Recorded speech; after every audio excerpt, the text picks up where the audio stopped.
on the breakout. Gold's going to make a new all-time highs. Gold-backed ETFs seen inflows of over $5 billion. $0.8 trillion gold market. Why are we the only guys that seem to understand this? Makes your head spin. Hi there. Welcome to Live from the Vault. My name is Shane Moran. I will be your host for today's episode, and we have some breaking news for you. Fasten your seatbelt. You will be the first in the world to hear this news. So I'm really, really excited. Look, if you haven't already subscribed, go ahead and hit that subscribe button, hit the bell, and click on all so that you'll be notified every time a brand new episode comes up. You're not going to want to miss this. Also, hit the like button and comment, ask your questions. We'll get to as many answers as possible. And look, if you are interested or already in the physical gold or silver market, make sure that you download the Kinesis app. You can actually now, on your debit card, you can actually spend gold and silver using this mobile app. So with that, it's my pleasure to take you to the UK with Talking Gold with Andrew Maguire. We're fired up. We're excited. Over to you, Andrew. Shane, it's been great to be with you again, and it's good to see you back in the office, away from that lovely pool and the tropics. So, you know, I'm sure the adjustment is probably a little bit tough, but hey, we're locked down here. We're in, it's got ice and snow out the window. So really, you know, I guess we're all back in the same place now. But you know what?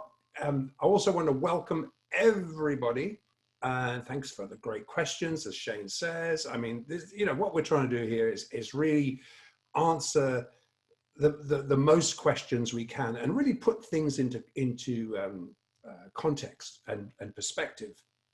There's so much going on now. So really a good place to start really is the effect that Basel III is going to have on gold priced in every single currency. Now, this is the elephant in the room. I mean, let's start by picking up on that thread. Now, if subscribers want a little more information or color on this, on Basel III, please review the last episode. Now, obviously, we're going to go through some updates to that, so that's really important. But it's important also to understand why this is so important. Now, the magnitude of the Bank of International Settlements unallocated gold credits, which is, let's face it, we're just talking about paper gold, that absolutely must be bought back or covered by June the 28th, is going to present a massive bullish driver for a higher physical gold price in every currency, that is. But by default, we're also going to see silver benefit. And we'll continue to look at this closely as it unfolds over the next few weeks, obviously. Now, in the early stages, which is what we're seeing now, and a lot of people are looking and saying, hey, it's pretty volatile. What's going on? I mean, today we had another dip. You know, let me look. We must expect volatility. I will explain why in a minute. But this is going to result ultimately in what we would anticipate to be a minimum $500 move higher in gold and at least a $10 to $12 move higher in silver into the second quarter. Now, I'm not saying that's where they're going to stop, but these are the realistic expectations for gold and silver by the second quarter. But some of the breaking news we're going to talk about in a minute suggests this might actually be a bit quicker. In fact, look, there's only 20 weeks, or 21 weeks or something until compliance date. And when accounting for derivatives, along with, I mean, really glaringly obvious, very large GLD rehypothecations that will need to be squared. And again, we'll look at this in a minute, but time's extremely short here to be able to square up. And I will estimate close to $1 trillion of 100-to-1 leveraged, unallocated gold contracts. Now, this is ultimately an unprecedentedly bullish condition for physically priced gold and silver going forward. Andy, wow, that's a mind-boggling amount of paper gold to cover. And I know last time, 2 weeks ago, you covered the Basel on our call, talked a little bit about that. We're getting a lot of questions, Andy, about Basel and what it means and what they should do. And we're seeing that the buyers are running into, you know, the 10-year Treasury yield, 2.5%. And we're seeing that the this tight physical, again, we're talking about the physical supply, they have to buy this back. If they're short all of these contracts, this has to be bought back. Can you maybe go on and maybe go into a little bit more detail on Basel and how this buyback is going to affect the markets? Yeah, a great question, Shane. And really, one of the things I really did plan to cover off in more detail today, as you say, so many questions around this. And the first thing to understand is that no physical bullion ever leads the Bank of International Settlements physical gold sight account. Now, physical gold held by the Bank of International Settlements is managed by their gold trading desk in Basel, Switzerland, but this bullion is owned by other central banks. Now, the BIS gold swaps and derivatives are currently reported at around 326 tons right now. Now, GATA's Robert Lambourne does an excellent job of reporting on this. However, granular data around these BIS, we'll call them BIS for the sake of, just to shorten it down a bit, but the granular data around the BIS leases and swaps are absolutely shrouded in secrecy. Nevertheless, we do have empirical evidence that this reported gold is swapped in the form of directly related, freshly created, unallocated gold. In other words, gold credit that can be accessed by insiders who are privileged to have bank accounts with the Bank of England. And there are several banks that do. Now, this unallocated gold is surreptitiously lent to the commercial counterparties off balance sheet though, and that's why it's hard to discern. So at lease inception, this unallocated BIS gold is likely swapped 1-to-1 and is unlikely to be leveraged. Otherwise, it could create issues for the bank lending it. However, once this unallocated gold is lent to the commercial banks, there is absolutely no regulation that prohibits them from leveraging this leased gold further. So also, the 5 taxpayer-insured too-big-to-fail bullion banks privileged to have these directly related gold accounts at the Bank of England know exactly when gold supply will be made available and can bet accordingly ahead of this supply being made available. Now, look, if this is not sanctioned insider trading, I don't know what is. Now, this way, the BIS can indirectly leverage this gold loans for their books, off their books, sorry, contain the price of gold, priced in dollars, in the foreign exchange market, while conveniently laying the liability on the balance sheet of these agent banks. However, following the Lehman Brothers collapse, which is in simple terms, everyone will know this, but in simple terms was due to the collapse of a daisy chain of rehypothecated assets being called on all at once, which it didn't have. So Lehman was a wake-up call that also shook up compliance officers in all the major gold trading houses. Now, daily paper gold clearing relies on a daisy chain of LBMA member banks clearing hundreds of tons, which is trillions of gold derivatives every single day. Now, counterparty risk is enormous, obviously. And if any one of these clearing members failed, the whole daisy chain would implode. Now, that's not that dissimilar to what happened at Lehman, but this is a hell of a lot bigger. So really, up until the EFP paper market blew up, the exchange for physical, if you remember, go back to some of the previous episodes, we covered this in such enormous granular detail. But really what we're saying is, if we refresh ourselves, when this market blew up in March of last year, unallocated paper gold positions could still be viewed as compliant by the banks by way of being hedged with a futures market paper position, even though really what we're saying is these positions are leveraged and undeliverable, paper to paper basically. And what it's done, these liabilities continue to aggregate with physical to paper mismatches ballooning to unsustainable levels. Now, hence the paper to physical blow up we covered in the last 10 months in our Live from the Vault episodes. And since then, under the radar, we've reported on virtually all first and second tier global bullion market participants scrambling to eliminate counterparty risk for their own books by going long physical gold for their own books. Now, this again, I'm going to just delay it for a minute, but there is some breaking news that is related directly to that. So, but really, up until Basel III rules are implemented on June the 28th of this year, there have been no regulations that have inhibited market-making bullion banks from leveraging swaps and lease gold positions multiple times in the unreported bilaterally settled derivative markets. Now, this has undoubtedly been the sanctioned by the BIS, as any too big to fail taxpayer-insured agent bank liabilities would be known by them. But they could be squared, and of course they have to be squared by June 28th. But if you think about it, anything that they cannot square by June 28th can be settled and squared by officials with a keystroke.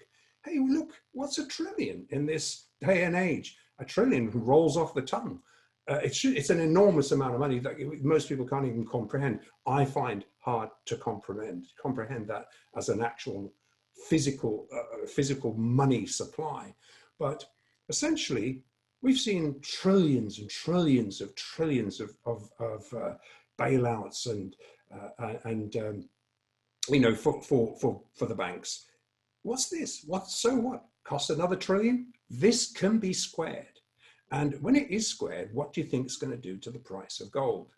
And so really, it really would serve ultimately at this point, then it would serve the BIS and all central banks to support a higher gold price.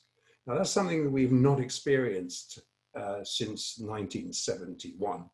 And what is clear, these ballooning mismatches cannot exist in a strong physical market and have reached such epic proportions by the 2007, 2009 financial crisis. By the time that appeared, it was ballooned to enormous mismatches. And following this debacle was when the Bank of International Settlements, the BIS, moved to introduce reforms aimed at tightening capital requirements with the objective of reducing the risk profiles of internationally active banks. Obviously, gold price in dollars falls inside the Basel III initiative. So, Andy, just want to ask you a question on this. We're talking about, and it seems to me that we've talked a lot about the physical versus paper, the physical versus unallocated, the physical versus all of this stuff. But there seems to be right now like a massive mismatch. Can you give us an idea maybe of the scale of this mismatch between physical gold and this paper or whatever, this other side, this other dimension?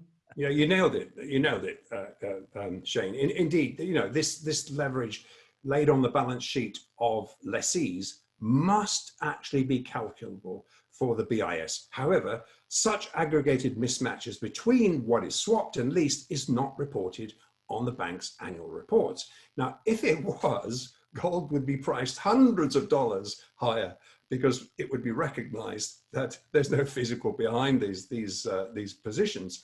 Now, over the last 10 years, utilizing wholesale market information, we've conservatively estimated the volume of BIS-related derivatives which are squared at the end of each calendar month, which is the options derivative mark-to-market event, which we're going to get again tomorrow, are, as we said, easily calculated to be in the region of $1 trillion. Hence, the multiple price smashes into the end of these month-end conditions. Have a look at the charts today. What are we doing? Even though options expired exactly in the sweet spots we said, which was 25.5 silver, and we're talking about between 1850 and 1855 gold. As soon as that was done, it started to move towards this, towards BIS expiry on Friday. But I don't think this is going to be a major drama event. Sometimes it is, but I think there's really very little in the way of spec open interest to start to rinse out. You need something to cover into. If you're going to try and unwind a position, then you need the other side of that to target to actually to be able to complete that task.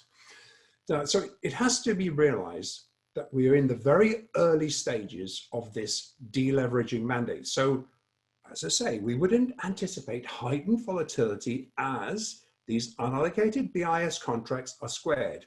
So just to understand, and I know there's a lot of traders here, and I'm sorry to have to make it, really dumb it down, but in plain vanilla form, to understand how this works, the volatility emanates from one side of the ledger when unallocated long gold and short dollar foreign exchange contracts are squared off or closed, which is essentially saying that in order to get rid of an unallocated contract, what you have to do is sell the gold and buy the dollar, square it.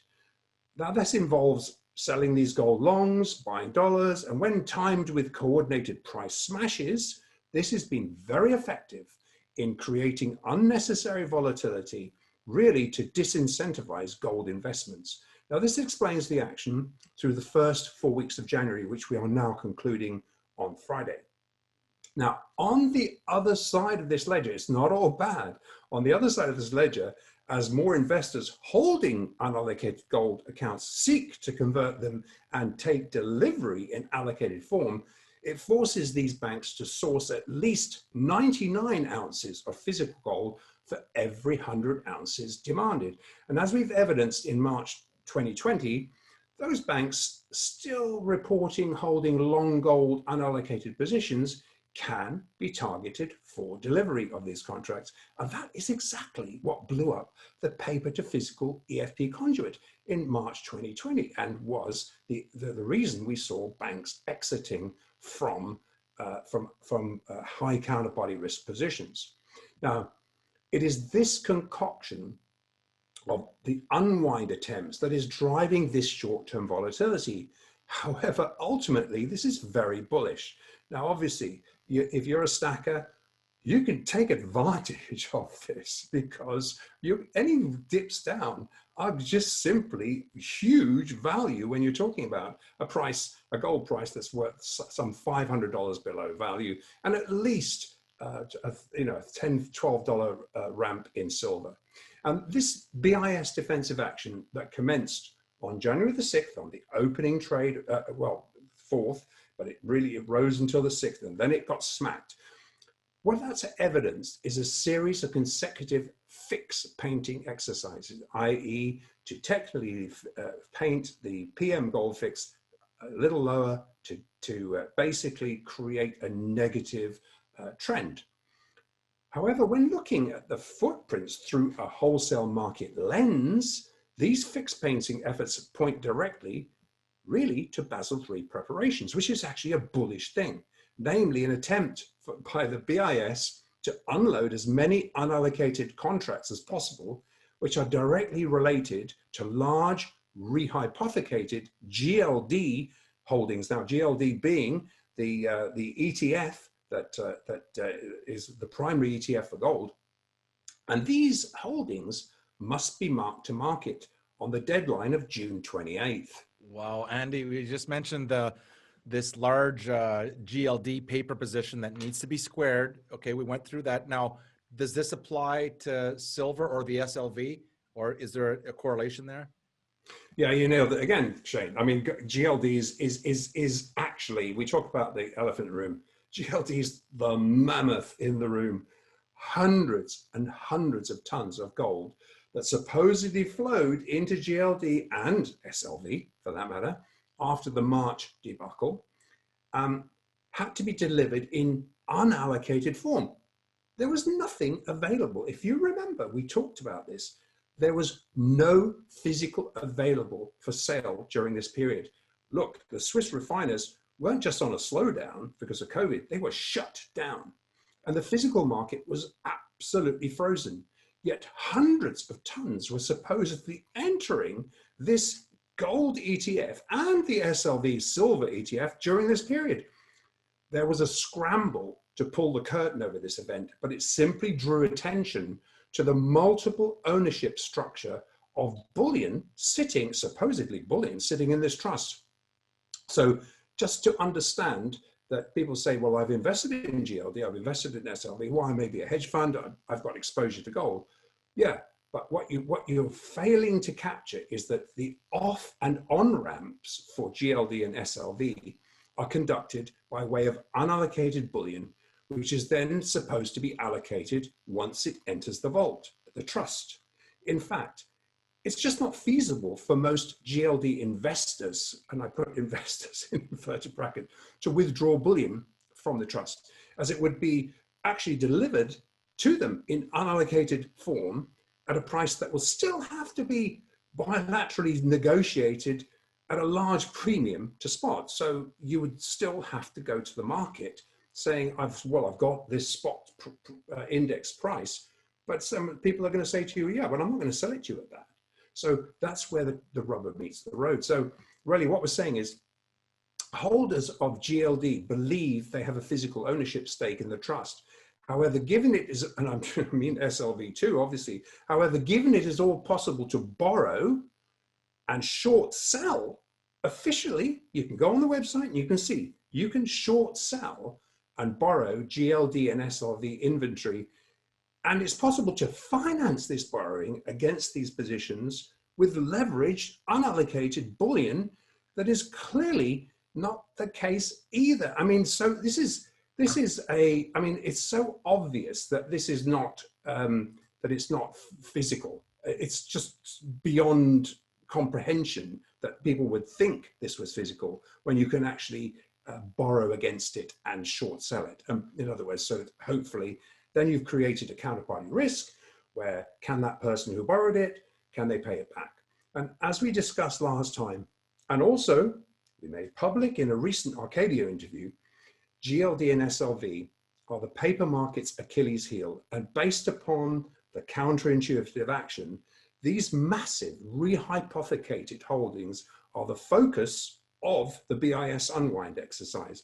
But as GLD inflows and outflows do not represent this physical bullion priced in the real world, these flows simply represent unallocated gold credits, which really fixed at the spot PM price. So therein lays the problem. When looking to convert this over-the-counter spot gold foreign exchange position into real physical, inside of the credit holder must still find a willing seller at a price much larger than they've actually received credit for. So given all the GLD positions must be allocated on June the 28th, and with spec open interest to cover into running very thin, as we just mentioned, yes, you can create volatility. Yes, you can short sell. You can create dips in the market, but you need someone to cover into, and it's running very, very thin. And we see this bearish trade reversing, requiring much higher prices to square off the recent inflow of these rehypothecated GLD positions. You cannot possibly get to June the 28th and say, and without actually attesting to the fact that this actually is compliant with BIS rules.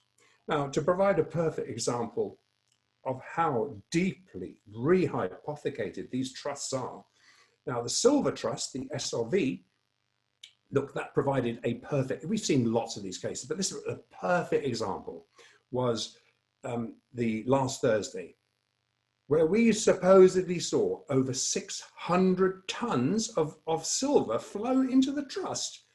This is absolutely impossible, not just implausible, it's impossible. Now, if we look, calls to our close European and Swiss banking sources tell us that no silver bullion moved in physical form in Europe or the UK to validate a 600-ton inflow. Just not possible. Okay, so you might say, well, that only leaves the US as a possible source for delivery. But we're equally certain that no physical silver held by the house, accounts of JP Morgan, Standard Chartered, et al., would be sold into the trust at current spot prices. Why would you do that? You're busy accruing physical silver in the knowledge that it will be priced much higher. Why would you unload that? No, you're not going to do that. So what is recorded as delivered is little more than silver credit in unallocated form. Well, Andrew, you're talking about silver now for our silver fans. I know we've got a lot of gold fans here, but also silver. It seems to me there will be eventually an upside gold price reevaluation. When this happens, what does it mean for silver, for example? Yeah, Shane, as we discussed in our last episode, silver will be a massive beneficiary of the unwind of this undeliverable unallocated contracts, silver contracts. Now, paper silver positions will have to be closed. This is extremely bullish for silver and why every major bullion bank is loading up on physical silver. And as a result, dips will be competitively jumped on by both good and bad actors. And now, as a very large percentage of SLV holdings represent unallocated silver credit and not a physically delivered price, SLV will also evidence short covering of unallocated, highly leveraged positions, as well as the short covering of borrowed silver. Now, you'd be crazy to hold a short position in silver if you were not 100% hedged with physical. I have a strong feeling, as we've said, that none of these positions, which are supposed to be hedges for physical, are actually backed by physical. These, you can borrow, you can take an unallocated contract and borrow against an unallocated contract. Now, these same banks, and I'm talking about the banks, the liquidity providers and trading houses that we deal with, value silver at a minimum of $35 into the second quarter of 2021, if not before. Now, once silver closes, there is a technical gap. We've been talking about this for a little while, and it hasn't got there yet. We need to get a technical gap closed between 26,225, so remember that number, and a move up to 35. Now that will be, that's kind of like really a $9, $10 move that we would see as a minimum. That really just takes silver back to where it was in 2012, but there's a big gap to fill there. And it will take no prisoners on the into $50 either. And again, as we've said multiple times, once silver gets into the 30s, a huge amount of sideline money is going to roll into it. And we're going to see a lot of short covering. So what we are is 100% certain that every insider, along with every first tier bank, is filling their boots with all the physical silver they can get. And they're busy taking delivery of all this, anything that's on offer, any silver that's on offer, so deep below fair value. This is a no-brainer. I mean, the upside profits in silver are off the scale, not just for the March contract, but as we move further in towards this June expiry. In fact, looking at the options structure, as we've said, we knew that silver would not close below 25. And we also knew that gold wouldn't close below 1850 at options expiry. Yes, okay, so now we see some volatility going on today. Why? Bank of International Settlements, mark-to-market OPEX event. This should be a wake-up call for everybody. This is a scramble to cover, nothing else. Well, Andrew, I know that we have some breaking news that we talked about just before we started recording here, but before we get into that, I think it'll tie right in here, because last episode, and one of the most asked questions that we're getting is, you know, we talked about the bullish effects that Basel III will have on the price of gold. And can we maybe just circle back, because we're hearing and we're getting a lot of questions on, people are worried about, hey, is this really happening, or can it be delayed? Will it be delayed? Maybe you can touch on that, because there's all kinds of, you know, different stories coming out now around this very topic. Yeah, and this is good, because this breaking news couldn't have come at a better time, because I know you're right, Shane. There's been so many questions about this, so many doubts and questions that Basel III, the rules will be implemented. Will they or will they not be implemented by June the 28th? There's so many bad actors in this game who are highly influential. But I'm going to explain why it has to be implemented regarding, and I know the LBMA have been fighting this tooth and nail. Obviously, these are the guys that are running this Ponzi scheme.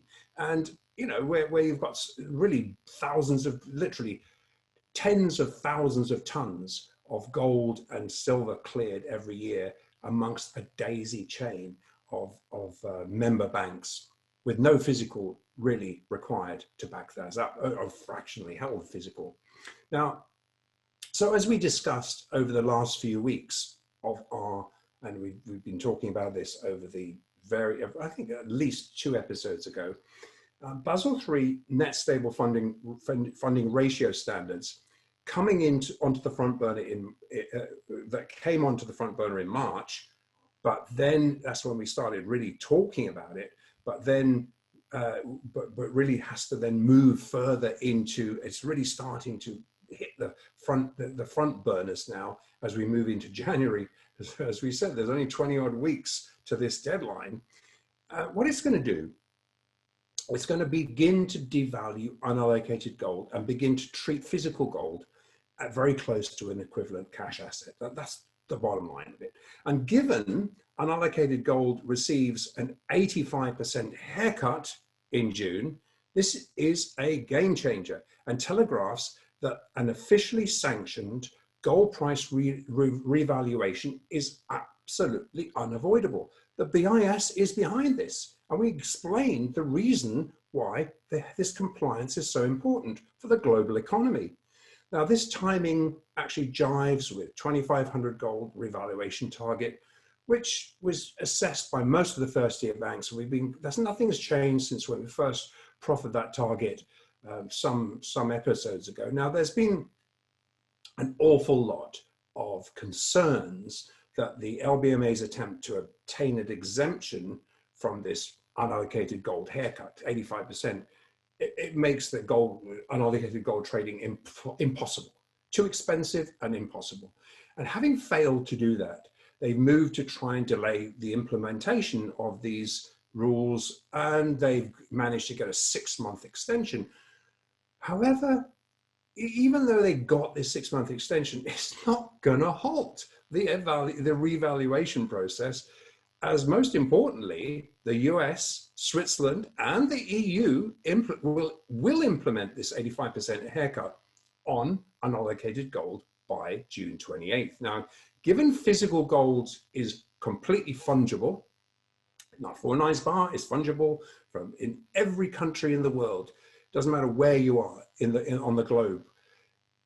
Because it's fungible, and that the primary global physical trading hubs and refineries are centered in Switzerland and Europe, the primary ones are, and that all the market-making LBMA bullion banks also have a physical presence in the EU and Switzerland, like it or lump it, the LBMA will largely be exposed to these standards at the same date. And despite all their stamping of their feet, now, it will impact the hundreds of tons of the unallocated gold that we talk about clearing every day by the LPMCL. And they're member banks really that do this clearing really just settle these paper contracts amongst themselves. But what this does is this actually opens up a massive arbitrage opportunity for a physically starved market at the current diluted unallocated price. Only a higher gold price will incentivize more bullion to be put on offer. And that is what we're going to see. So also, these LBMA banks exposed to the EU and Swiss compliance will not be able to shuffle paper market settlements, positions for settlement, which they've traditionally done. If it's not backed by physical, which it isn't. And this is not the case now. As we've always stated, it only takes one of the daisy chain of LBMA bullion banks breaking rank to short circuit the K-Bars paper shuffling scam, just like happened with Lehman, but much, much larger. Now, even if, COVID-19 rules has been used as, excuses, were used to try and delay this implementation. But the cat's out of the bag, guys. And with at least a $500 higher price anticipated into the second quarter, we're going to see first tier banks adding to their long books. Physical. It's already obvious that no one, and absolutely no one, is naked short gold. You'd be crazy in this circumstance with such a limited time span to actually be naked short gold, unless you had something to cover into. But as we've said, it's cover for your positions is very, very, very small. So it's an equation, and if the equation is no good, you better start covering. You better start buying physical, and furthermore, way into this bullish wave, as I say, when the speculators realize that there's nothing left to rinse, and when the speculators are mostly rinsed out, which we've seen in the COT reports ourselves, that really where's the cover? And there isn't any cover, and that's really going to cause more and more physical buyers to come in. So in summary, implementing these NSFR rules will extinguish and forced to market any unallocated gold contracts that are not closed or squared by June 28th, period. Now, the closing of billions of dollars of unallocated contracts is required to comply with these net stable funding ratio rules. Now, this is required ahead of a sanctioned and very necessary gold price revaluation. And as I say, the timing jives with 2,500. So finally, on this note, and I will end with some unprecedented and time-stamped here on Tuesday news, as yet unreported anywhere else, which I've just received firsthand from a very reliable banking friend. 3 Swiss banks just moved to comply with Basel III NSFR standards immediately. And that is, we're talking some whales here. We're talking UBS, Credit Suisse, Julius Baer, for 3, and there will be more, that will no longer allow third-party custody. All of these banks are exiting this business, only allowing physical gold to be stored. This is huge news. This is going to speed this process up. There's a scramble, guys, to get out of unallocated. And these rules really apply to the European banks, Swiss banks, and the US banks. And if you think for a minute that the LBMA, who've been threatening to try and scupper this and try and drag it out, can do that, when even their own member banks in these jurisdictions are forced to actually cover and get out of this business, it ain't going to happen, guys. So what I'm saying is, look out above, because once this short-term volatility is out of the way, gold and silver will be significantly higher in price. Well, there you have it, another episode of Live from the Vault, and I hope you enjoyed that breaking news. You're the first in the world to hear about this, and make sure you hit that subscribe button. If you already haven't done that, do it right now. Again, if you hit the bell and you click on all, you'll be notified every time a new episode comes up. You don't want to miss, especially in this time in history, you don't want to miss any of these episodes. So with that, thank you so much for visiting, and we'll see you next time on Live from the Vault. Bye for now.